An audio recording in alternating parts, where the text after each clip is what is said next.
art is supposed to be an expression of freedom. So why is it so terrible under capitalism?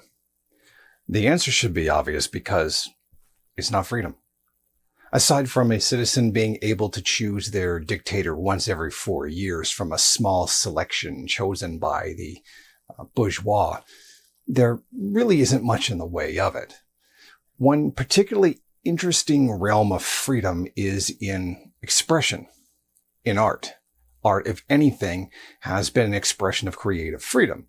Many other categories have been as well, but like music, but we're specifically referring to art here. Any society that claims to support freedom, I think, must also support free artistic creativity. This does not describe capitalism in the least. It would scoff at that remark and merely scream freedom, freedom, freedom, freedom, freedom until you walk away from the substanceless, overdramatic outburst. Capitalism is not known for its creative freedom. Quite the contrary, it's leashed to the market. Now, I know some would try to make some kind of ignorant argument that the Soviet authorities would break into your house and arrest you if you drew a picture the government didn't like. And I'm sure there's quite a few people that would believe this kind of nonsensical Orwellian straw man is real. The fact is plain to see that capitalism stifles art. Now, to preempt any hysterical response from far rightists, no, the government doesn't tell you what you can paint. My point is that art, in its mass form, is wholly constrained by the market. What sells was considered to be the zeitgeist. No single entity has more power to determine what that art zeitgeist is than Hollywood. Hollywood, as we know, is not known for art. It is known for, mass-produced, repetitive, substanceless commodities. They produce what sells, and what has substance and a message is not what sells. Now, once in a while, something full of substance can get through because it meets the criteria for what would sell, not by virtue of the fact that it has substance. It is the exception, not the rule. Capitalist intellectual life is horribly stifling, particularly with art. The art industry itself is suspected to be a front for money laundering and drug trade, as much as anyone would want to deny how stifling it is.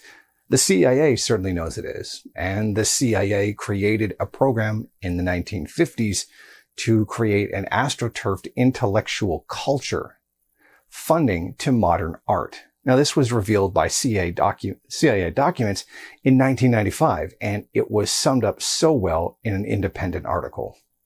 For decades in art circles, it was either a rumor or a joke, but now it's confirmed as a fact. The Central Intelligence Agency used American modern art, including the works of artists such as Jackson Pollock, Robert Motherwell, Wilhelm Kooning, and Mark Rothko, as a weapon in the Cold War, in a manner of a Renaissance prince, except that it acted secretly. The CIA fostered and promoted American abstract expressionist painting around the world for more than 20 years. The article explains that the intellectual culture of the Soviet Union was one that the American capitalism wasn't able to keep up with. In this realm, the US was losing the propaganda war. Cold War conformity was repressive and filled with paranoia. Conservative ideas of the brutal suppression of women in the role of housewives was driving an industry of anti-anxiety and antidepressant pharmaceutical profits. An honest person would be alarmed by the old ads for Atarax, a tranquilizer used to sedate housewives. These so-called peace pills were used to stifle the effects of the horrid oppression that women faced during the Norman Rockwell painting days that so many are longing for once again. Meanwhile, women in the Soviet era were being allowed safe legal abortions in 1955, when the old prohibitions were struck down. In 1963, Valentina Tereshkova became the first woman in space. Divorce in the country was legal and uninhibited by cultural values. New ideas about human relations were being thought up. Radical new ways of thinking and organizing were flourishing among the 1950s Soviet intellectuals. Subjects well beyond allowing a black person to drink from the same fountain. At the same time, the U.S. was funneling taxpayer money into the questionable art of expressionists like Jackson Pollock, etc. This was the same period when the U.S. had to have the CIA fund an international exhibition called Advancing American Art to refute the Soviet dismissal of American culture. The exhibition was so awful that the then President Harry S. Truman said, "I am just a dumb American who pays taxes for this kind of trash." The exhibition was canceled due to a lack of interest or positive reception. Joseph McCarthy was feeling a delusional paranoia that anything that was different, anything that was avant-garde was a communist conspiracy to destroy the American way of life and probably to kill 100 billion Americans if a Zuva iPhone. But how should we view this supposed freedom of intellectual life? So free and real that it required the representatives of the bourgeois to prop it up like a lifeless, dead-eyed marionette.